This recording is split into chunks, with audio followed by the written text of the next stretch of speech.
Hey guys, now before I begin with the video, please do make sure to subscribe, like the video, and also comment. I want to know what your thoughts are in relation to this topic. Today we're going to be talking about Bandai's recent banning, or repercussions really, about players that rage quit in Dragon Ball FighterZ. Now, don't get me wrong, this is ultimately a decent thing. So players that are being, beaten quite badly will then be not permanent, or some will be permanently banned if you do it enough times, but they will be disconnected for certain periods of time, and then obviously repeat offenders will have that banning extended and extended and extended until an official final banning does take place. But what does this really mean for other players of games such as Dragon Ball Xenoverse 2, Dragon Ball Z Kakarot, and well, let's see, Naruto to Boruto Shinobi Striker, for example, all Bandai creations? Well, first of all, for Dragon Ball Z Kakarot fans, absolutely nothing, because there is literally no co-op. There's no online, so guess what? You're not going to be affected by this at all, whatsoever. But for Dragon Ball Xenoverse 2 fans, you might have some issues.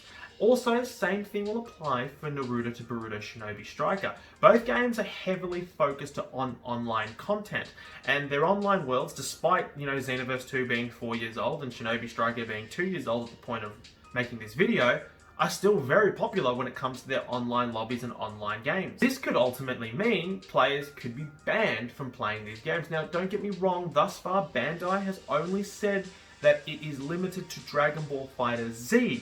Now, that is because Dragon Ball FighterZ is more of an esport, and the game, they do take the competitions a little bit more seriously than what they do in Shinobi Striker and Xenoverse 2. But still, if they're banning players in FighterZ who rage quit, so that players that don't complete a game because they're usually getting beaten and they just want to get to the next game, then those repercussions will most likely trickle to their other online platforms as well.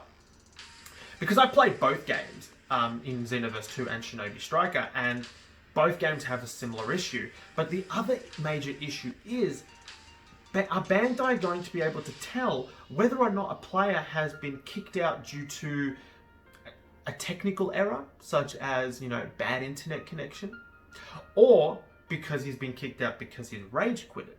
That's the thing. There's two differences. And if you've got a bad line, and especially with Shinobi Striker services, Shinobi Striker service are horrible. They keep kicking me out every 2 seconds. And it's not just me. It's basically every player that has played Shinobi Striker, no matter where you are in the world, have all complained about how bad the servers are. So if you're constantly being kicked out of Shinobi Striker because their servers are bad, are you going to be put in the same pool as the rage quitters? Because that wouldn't necessarily be very fair, and it could be an issue if you're getting banned because, well, their servers are poor. Now, as I said, thus far, there's been no news on whether or not Bandai are releasing these restrictions on any of their other games. But if they're doing it in FighterZ, it is most likely going to take place in Xenoverse 2, or if not Xenoverse 2, then in their next online Dragon Ball Z fighting game, or their next Naruto game. Again, Shinobi Striker is still quite popular, and they're still creating DLC content, same with Xenoverse 2. So if there is a problem, which I know there is because I've seen it firsthand, then Bandai could act. And the other issue is, especially in a game where there's a lot of co-op missions, such as capture the flag, like in Shinobi Striker, or battles between 4v4, when a player rage quits because his team is losing slightly, so then it becomes a 4v3, and then another one gets kicked out because of a poor internet connection, and then it's a 4v2, and there's just no coming back, and it becomes a little bit boring.